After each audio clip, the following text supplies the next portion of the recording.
Dernier exercice de ce concours blanc. Un exercice sur les intégrales. Alors, on vous donne une intégrale, l'intégrale de dt sur 1 plus t carré. Si jamais vous saviez trouver une primitive de ce machin-là, eh ben, l'exercice n'aura aucun intérêt. Donc, il ne serait pas posé. Ce qui sous-entend que vous ne pouvez pas trouver de primitive de la fonction qui a t associe 1 sur 1 plus t carré. Néanmoins, alors il faut savoir pour votre culture qu'il en existe une, qui s'appelle la fonction arctangente, mais qui est largement hors programme. Donc voilà, vous n'avez rien à connaître sur cette fonction, et on n'en a pas du tout besoin d'ailleurs dans l'exercice. Il suffit simplement d'utiliser ses connaissances sur les intégrales, sur les primitives, pour pouvoir s'en sortir. Première partie. La première question nous demande de déterminer f de 0. Qu'est-ce que c'est que f de 0 ? C'est l'intégrale de 0 à 0 de dt sur 1 plus t carré. Et ça, peu importe la fonction qui est à intégrer, peu importe l'intégrante, l'intégrale de 0 à 0, c'est du cours, ça vaut 0, c'est terminé. Deuxième question. Justifier que f est défini sur R. Cette fonction, je vais me donner un réel x. La fonction qui a t associe 1 sur 1 plus t carré, elle est continue sur l'intervalle qui nous intéresse, c'est-à-dire sur l'intervalle 0x, donc elle y admet des primitives.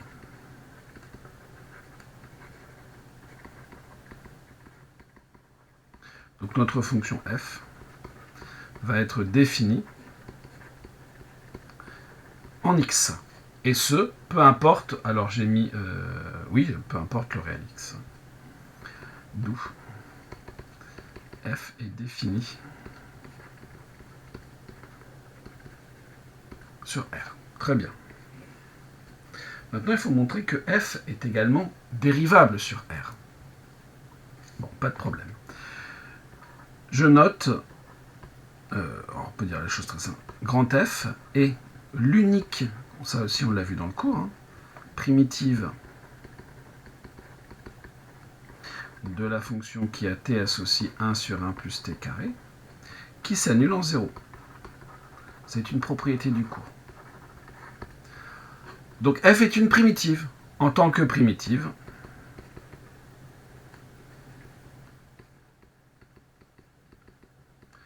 grand F est dérivable sur son ensemble de définitions, donc sur R, et pour tout réel x, f' de x, donc f est une primitive de 1 sur 1 plus t carré, donc la dérivée de grand F, c'est tout simplement cette fonction-là. 1 sur 1 plus, alors attention, là, une petite subtilité, comme ma variable c'est x, ici j'aurai x carré.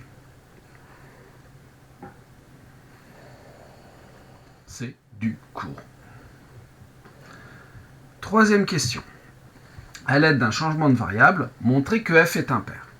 Donc vous remarquez qu'ici on vous dit changement de variable, mais on ne vous donne pas lequel, ce qui sous-entend qu'il s'agit d'un changement de variable affine. Ensuite, on l'a fait en exercice dans le cours, pour montrer qu'on a ici une fonction impaire. Le changement de variable que l'on va utiliser, c'est par exemple u égale moins x. Donc si je calcule, donc f est défini sur R déjà, je me donne un réel x, et je vais calculer f de moins x. Et je dois démontrer que f de moins x égale moins f de x. C'est-à-dire qu'ici, je vais avoir l'intégrale de 0 à moins x de dt sur 1 plus t carré. Et pour m'en sortir, on me dit de faire un changement de variable. Posons u égale moins x. U égale moins t, pardon. Parce que ma variable d'intégration, c'est t. Enfin, je pourrais très bien poser u égale moins x.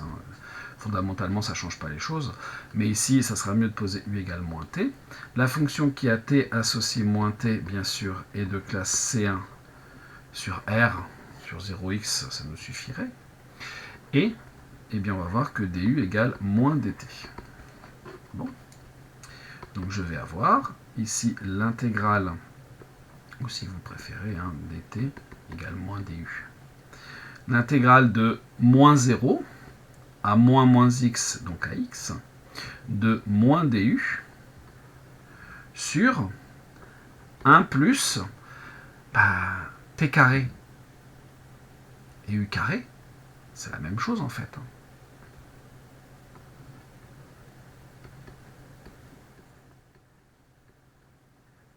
Je sors le moins par linéarité.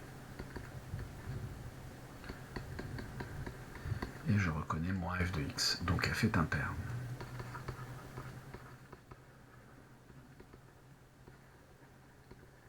Bien sûr, ici, vous avez donc aussi t égale moins u, ça marche aussi.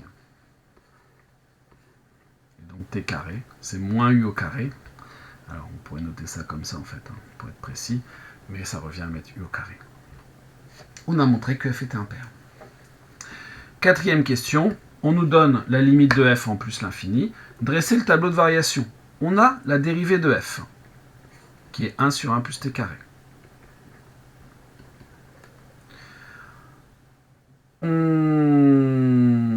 C'est tout. Donc on va avoir le signe de f' de x.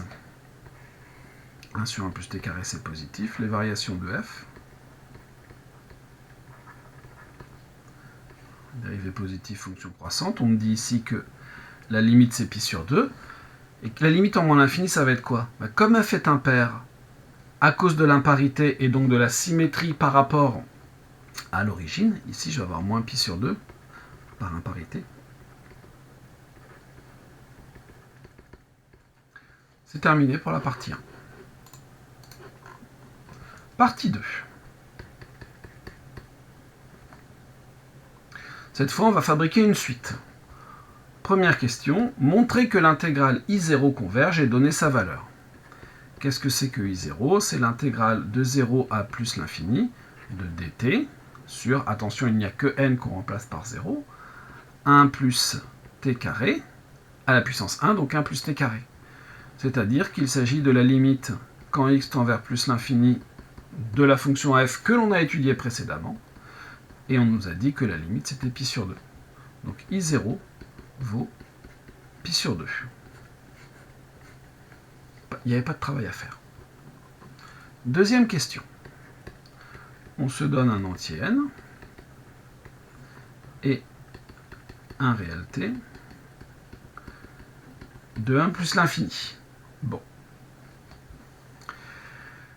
Qu'est-ce que l'on peut dire de ça? Évidemment que l'on va avoir 1 plus t carré qui va être plus grand que t carré. Quand vous ajoutez 1 à un nombre, vous obtenez un résultat plus grand.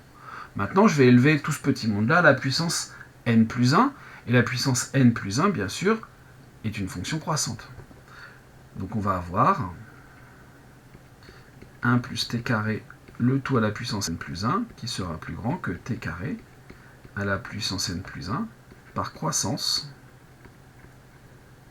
de la fonction qui à x associe x puissance n plus 1.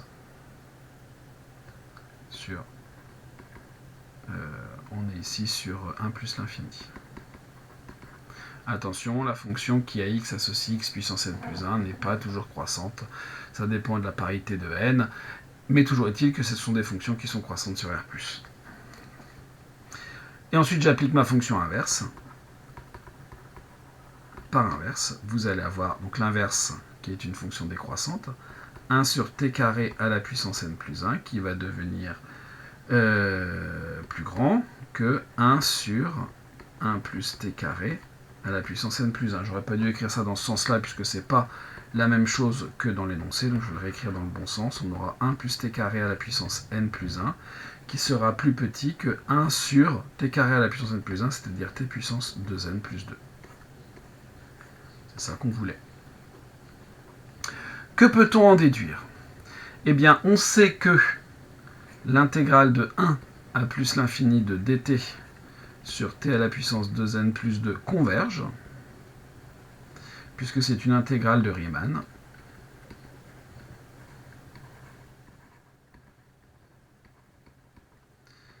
Avec la puissance alpha, qui vaut 2n plus 2, qui est bien sûr largement plus grande que 1, puisqu'elle est même plus grande que 2. Et donc, par comparaison, puisqu'ici, bien sûr, ça c'est plus petit, c'est plus grand que 0.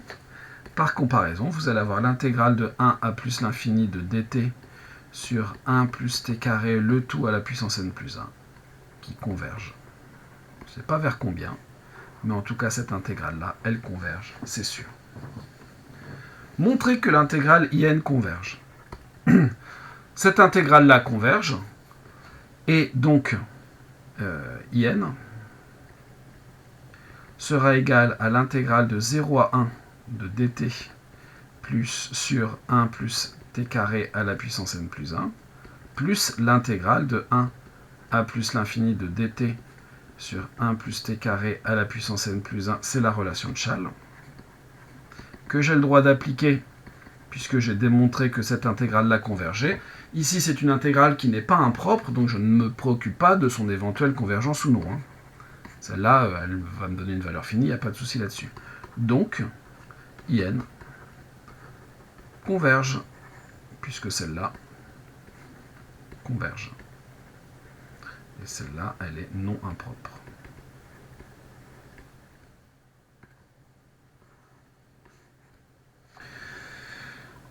C'est réglé. Alors attention, vous remarquez que je n'ai pas mis de parenthèse autour de in, parce que je ne m'intéresse pas à la suite in, mais à l'intégrale i numéro n, la énième intégrale in. Ici, je peux rajouter pour n appartenant à n.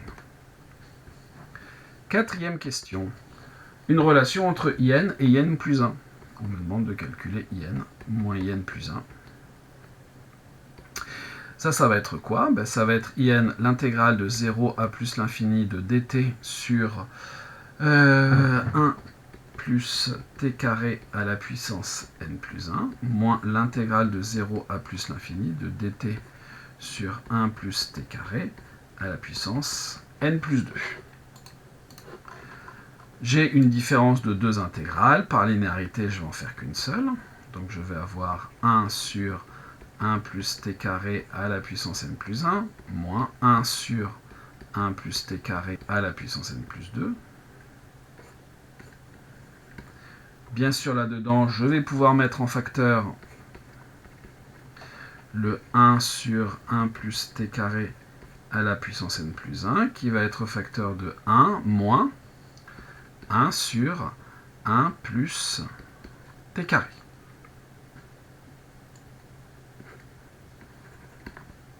C'est-à-dire que je vais avoir l'intégrale de 0 à plus l'infini de 1 sur 1 plus t carré à la puissance n plus 1 multiplié par 1 plus t carré moins 1, donc multiplié par t carré sur 1 plus t carré dt. C'est-à-dire l'intégrale de 0 à plus l'infini de t multiplié par t, le t carré que je décompose comme ça. Et ici, j'aurai donc du 1 plus t carré à la puissance n plus 1 et encore 1, donc n plus 2, c'est-à-dire exactement ce que je voulais. D'où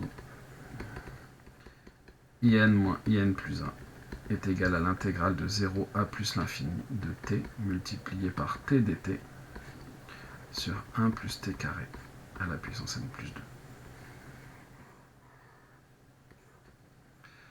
Question 4, terminée. Question 5. En déduire que pour tout n, in plus 1 égale machin. In moins in plus 1, je vais tout simplement faire une intégration par partie.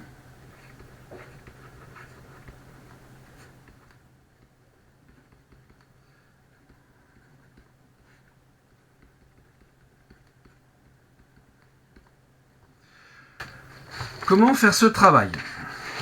Ici, il y a plusieurs possibilités. Bien sûr, je peux dériver le t ou en chercher une primitive, ça ne me pose pas de problème. Le t, on sait le faire pour les deux. Celui-là aussi, en fait, je peux le dériver sans problème, mais je peux aussi en calculer une intégrale. Pourquoi? Tout simplement parce que ça, c'est de la forme u' sur u à la puissance n. Donc, posons.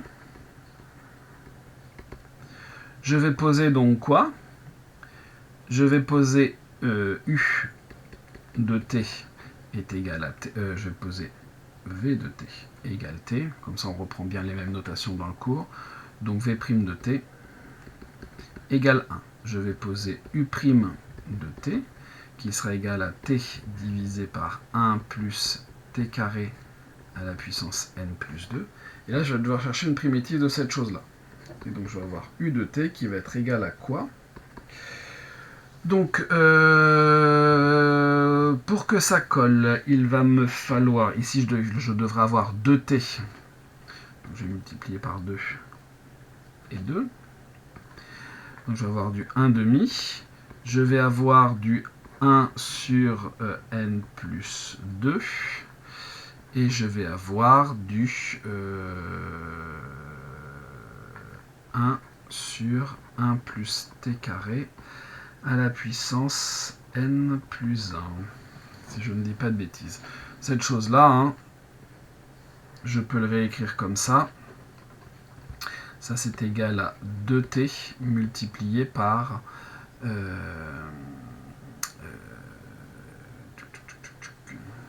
vais remettre le 1 demi devant. 2t, et puis ici, je vais avoir 1 plus t carré à la puissance moins n moins 2. Et ça, c'est de la forme u' fois u à la puissance alpha. Et donc, par partie, alors nos deux fonctions u et v sont toutes les deux de classe C1 sur R. Alors, sur 0 plus l'infini, ça nous suffirait. Par partie, cette intégrale que je vais appeler J, qu'est-ce qu'elle vaut? J'ai d'abord le terme U multiplié par V. Donc, dans mon terme U multiplié par V, je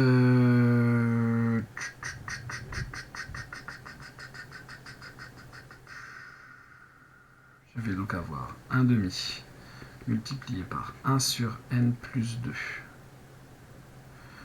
multiplié par 1 sur 1 plus t carré à la puissance n plus 1 multiplié par t, et ça je vais prendre ça entre 0 et plus l'infini. Moins. Alors, oui, on va être plus rigoureux.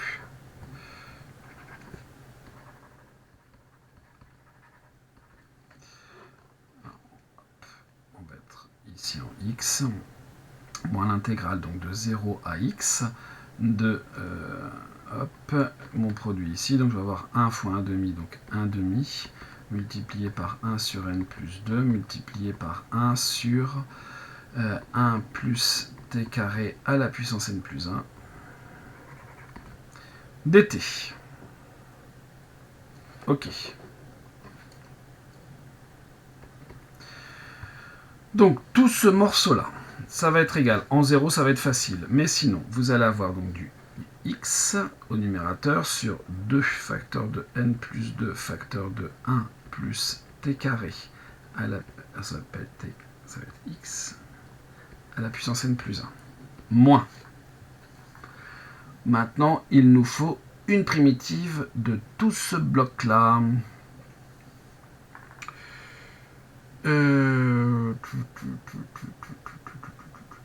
Oui.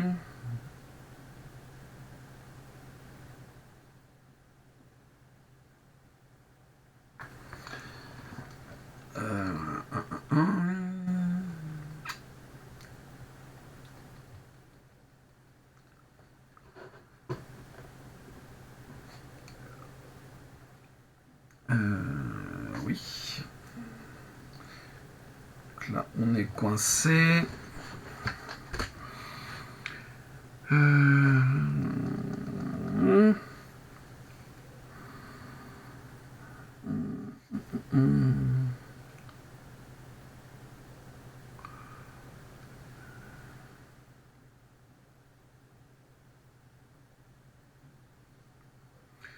Non, on n'est pas coincé du tout. On n'est pas coincé du tout parce que tout ça, je vais pouvoir le sortir. Donc je vais avoir le 1 demi qui va sortir. Je vais avoir le 1 sur n plus 2 qui va sortir.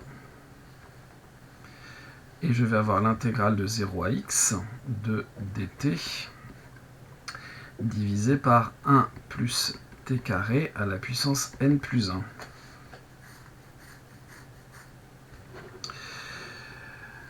Or, la limite, alors celle-là on ne peut pas la calculer, mais la limite quand x tend vers plus l'infini de ce quotient-là,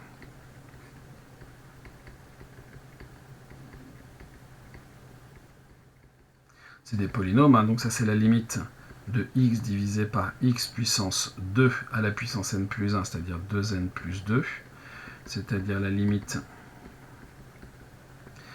quand x tend vers plus l'infini de 1 sur x à la puissance 2n plus 1, et ça vaut 0.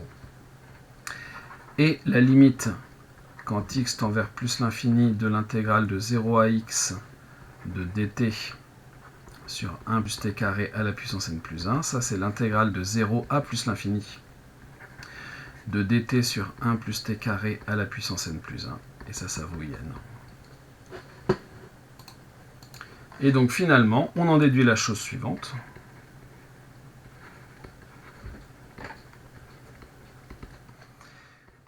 In moins in plus 1 vaut, et bien ici j'ai mes coefficients, donc 1 sur 2 facteurs de n plus 2, multiplié par in. Ou, si vous préférez, in plus 1 qui serait égal à in moins 1 sur 2 facteurs de n plus 2 in, c'est-à-dire in facteur de 1 moins 1 sur 2 n plus 2, on va y arriver, c'est-à-dire in multiplié par donc 2 n plus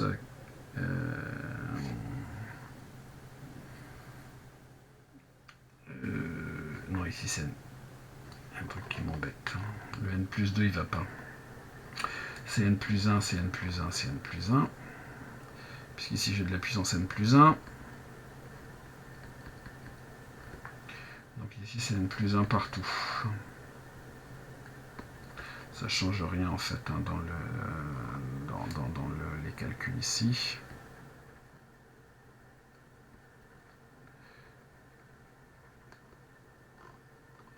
Donc ici c'est n plus 1. Ici c'est n plus 1. Ici c'est n plus 1.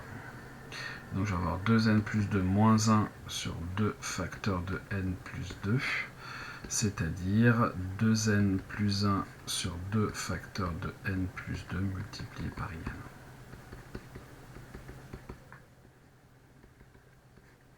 Donc on ne sait pas calculer directement les intégrales, mais on connaît I0 et on a une relation qui permet de passer d'une intégrale à une autre. Remarquez que, alors certains d'entre vous m'ont dit après que la suite in était une suite géométrique. Pour avoir une suite géométrique, certes, il faut une relation du type un plus 1 égale q fois un, mais il faut que le q ne dépende pas de n. Et évidemment, bien sûr, ici, ça n'est pas le cas. Par ailleurs, donc question 6. On nous demande de démontrer que la suite in converge. On sait que in moins in plus 1 est égal à l'intégrale de 0 à plus l'infini de t carré dt sur 1 plus t carré à la puissance n plus 2. Si vous préférez, in plus 1 moins in est égal à moins l'intégrale de 0 à plus l'infini de t carré dt divisé par 1 plus t carré à la puissance n plus 2. Or, bien sûr, l'intégrande est positive. Or, pour tout t appartenant à R+, t carré sur 1 plus t carré à la puissance n plus 2 est positif. Donc par positivité de l'intégrale,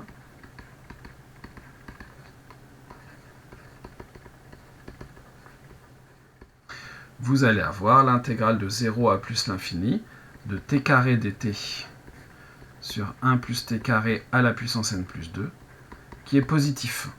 Avec le moins devant, ça sera négatif. D'où in plus 1 moins in plus 1 moins in, est négatif. Donc la suite in est décroissante.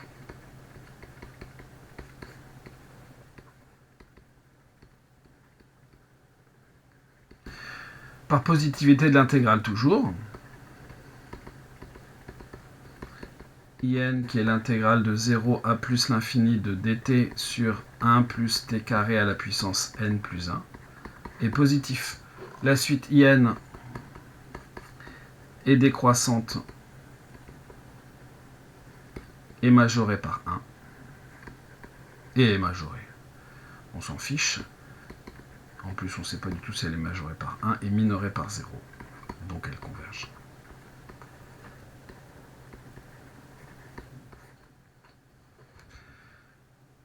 Reste 2 petites questions de Scilab à faire et on aura terminé. La question pour chercher la suite, on va tout simplement utiliser la relation de la question 5. Donc la fonction, vu ce qui nous est donné après, ce sera grand I égale suite de n. La première valeur, c'est pi sur 2. Alors je vous rappelle qu'avec Scilab, pi, c'est %pi sur 2. For k égale 1 de point n.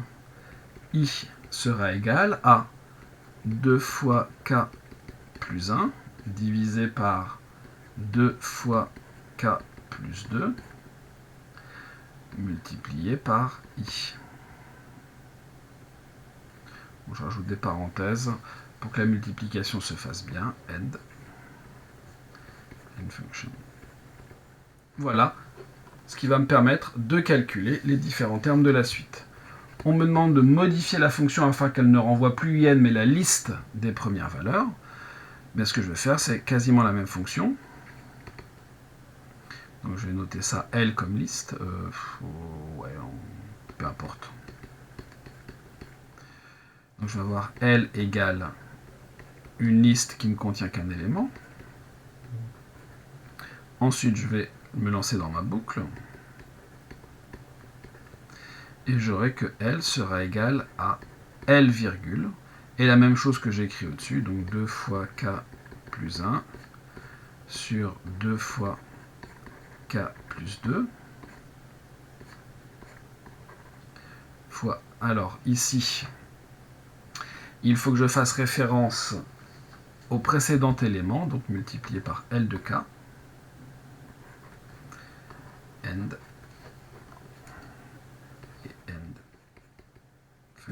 Il y a une autre façon de faire qui consiste à calculer la valeur de i. Je mets ça en rose ici. Vous pouvez mettre ici i égale %pi sur 2. Ici, on va mettre i égale la formule ici, 2 fois machin, hop, je recopie pas tout, fois i. Et dans ce cas-là, ici, vous mettez tout simplement i à la place. De ça. Deux façons de faire. La première façon, je la trouve meilleure parce que pas la peine de stocker 2 fois la valeur puisqu'elle est déjà dans la liste. Mais si vous ne voyez pas comment faire, vous stockez à part la dernière valeur et vous venez la mettre petit à petit dans la liste. Ça marche aussi.